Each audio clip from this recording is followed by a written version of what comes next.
युद्ध और शांति, हम्म, ये दो शब्द शायद मानवता के सबसे पुराने और सबसे जटिल सवालों को अपने अंदर समेटे हुए हैं। आज हम कुछ ऐसे ही विचारों की गहराइयों में उतर रहे हैं। हमें ये विचार एक कालजयी रचना के माध्यम से मिलते हैं। हमारे पास जो सामग्री है वो राष्ट्रकवि रामधारी सिंह दिनकर की अमर कृति कुरुक्षेत्र के कुछ महत्वपूर्ण अंशों पर आधारित है। बिल्कुल। और ये अंश हमें युद्ध की विभीषिका के बाद मतलब जो सवाल उठते हैं ना, और सच्ची शांति की तलाश, उस सफर पर ले जाते हैं। ये सिर्फ हार जीत का कोई हिसाब किताब नहीं है, ये उससे कहीं आगे मानवीय अंतरात्मा की कह सकते हैं एक पड़ताल है। अच्छा, तो आज का हमारा मकसद है इन अंशों के आईने में दिनकर जी के चिंतन को समझना।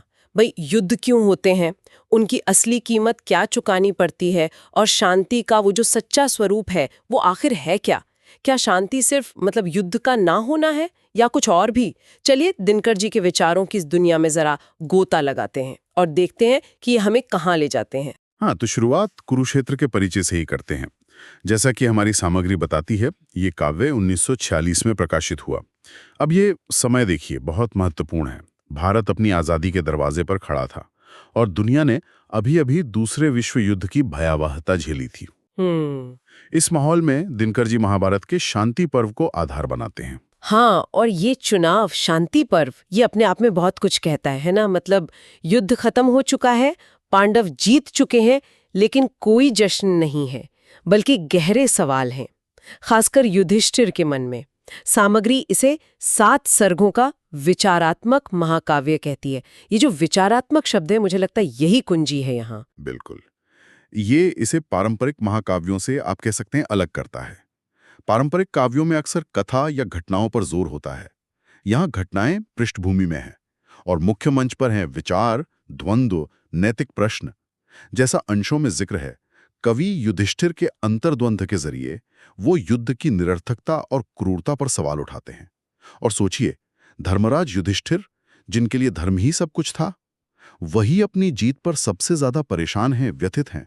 ये तो बड़ा ही विरोधाभास लगता है। जीत के बाद तो खुशी होनी चाहिए, एक संतुष्टि का भाव होना चाहिए, लेकिन यहाँ ग्लानि है, पछतावा है। तो क्या दिनकर जी ये कहना चाह रहे हैं कि ऐसी जीत का कोई अर्थ ही नहीं जिसकी कीमत इतनी भयानक हो? काफी हद तक हाँ, इशारा यही है। सामग्री के अनुसार युधिष्ठिर का जो विषाद है, वो हमें सोचने पर मजबूर करता है कि क्या युद्ध कभी भी पूरी तरह न्याय संगत हो सकता है?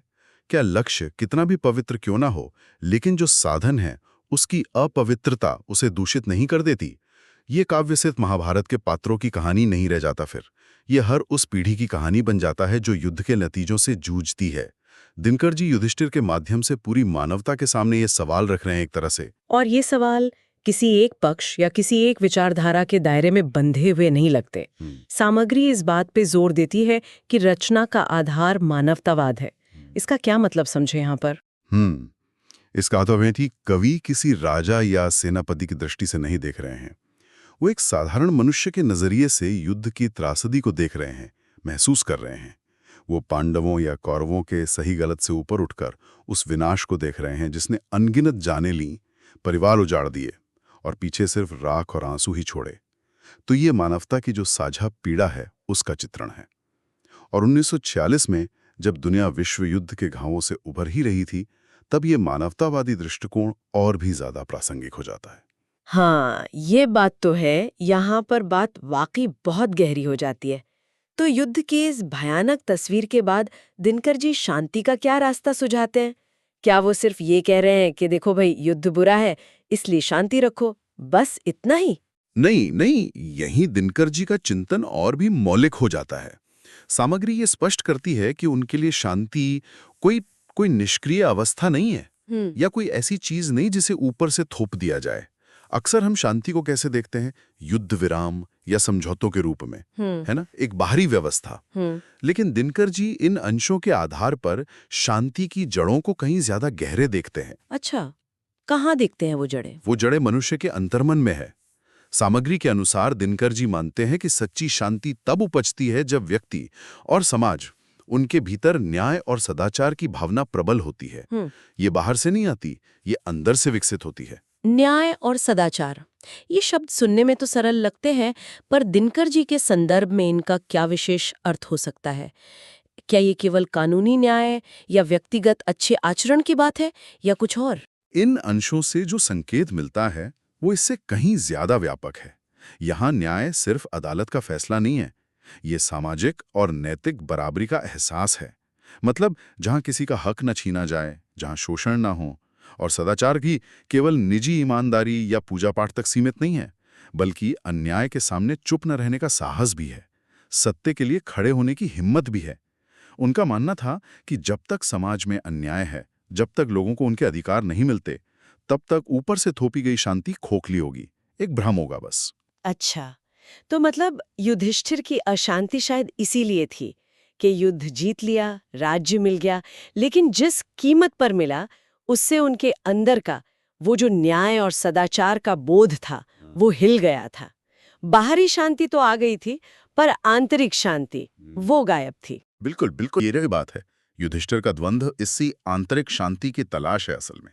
वो समझ रहे हैं कि सिंहासन पर बैठकर भी अगर मन में अन्याय का बोझ है, तो वो शांति सच्ची नहीं है। अगर हम इसे जरा बड़ी तस्वीर से जोड़ें, तो दिनकर जी का संदेश ये है कि शांति की इमारत न्याय की नींव पर ही टिक सकती है। जब तक हम अन्याय की जड़ों को नहीं काटते, तब तक शांति के फूल खिल ही नहीं सकते।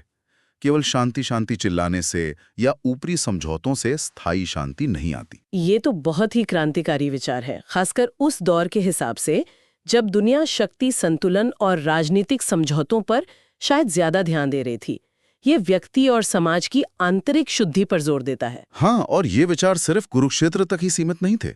हमारी सामग्री दिनकर जी की अन्य रचनाओं का भी उल्लेख करती है।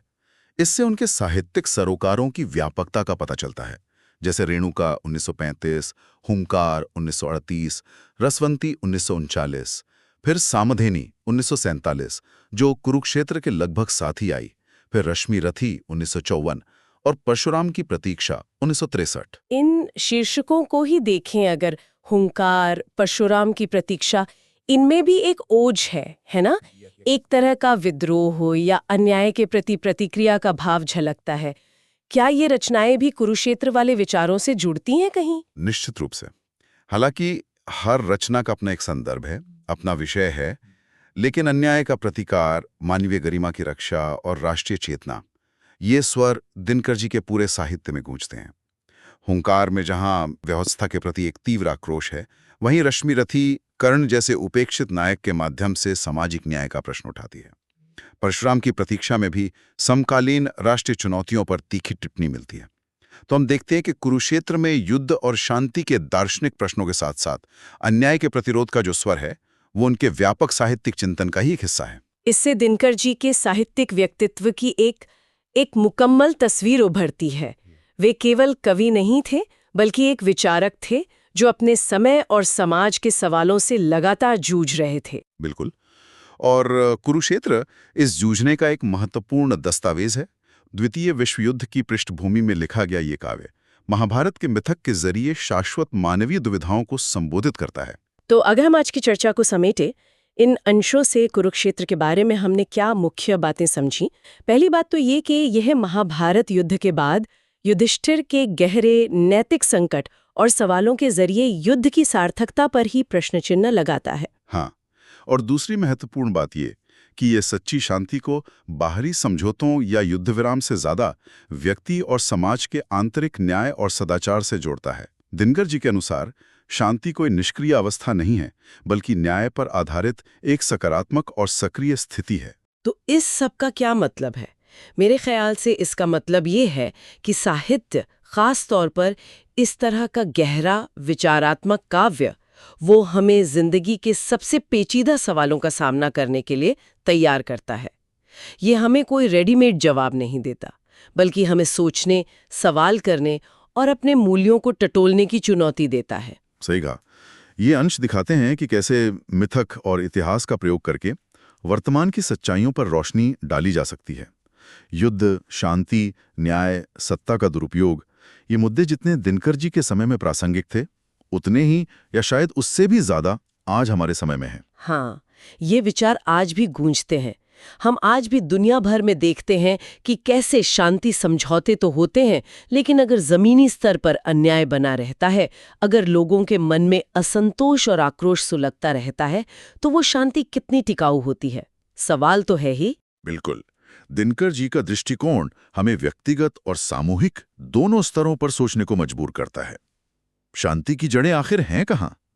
क्या सिर्फ सरकारों की नीतियों और अंतर्राष्ट्रीय संधियों में, या फिर उनका आधार मानवीय मूल्यों, आपसी सम्मान और सबसे बढ़कर न्याय की स्थापना में है? इन अंशों से मिलने वाला इशारा साफ तौर पर दूसरे विकल्प की तरफ है। ये केवल राजनेताओं का काम नहीं है, बल्कि समाज के हर सदस्य की जिम्मेदारी है। ये वाकई एक शक्तिशाली संदेश है। ये शांति की जिम्मेदारी को सिर्फ बाहरी ताकतों पर नहीं छोड़ता, बल्कि हमारे अंदर झांकने को कहता है। ये पूछता है कि क्या हम अपने जीवन में, अपने समाज में न्याय और सदाचार को महत्व दे रहे हैं? और यहीं से वो महत्वपूर्ण सवाल उठता है जिसके बारे में हमें सोचना चाहिए। दिनकर जी का ये विचार कि शांति बाहरी नहीं बल्कि आंतरिक न्याय और सदाचार से आती है, ये हमें एक सीधी चुनौती देता है। तो सोचने वाली बात यह है, अगर सच्ची शांति की जड़ें इतनी गहरी हैं हमारे अंतर्मन में, हमारे समाज के नैतिक ताने बाने में, तो आज के इस जटिल और अक्सर विभाजित दुनिया में हम व्यक्तियों और समुदायों के भीतर उस न्याय और सदाचार की भावना को कैसे सींचें, कैसे पोषित करें? वो कौन से रास्ते हो सकते हैं जिनसे हम सिर्फ बाहरी संघर्षों को ही नहीं, बल्कि उन आंतरिक दरारों को भी भर सकें जहां से अशांति जन्म लेती है? इस पर विचार जरूर कीजिएगा। आज की इस गहरी पड़ताल में हमारे साथ रहने के लिए धन्यवाद।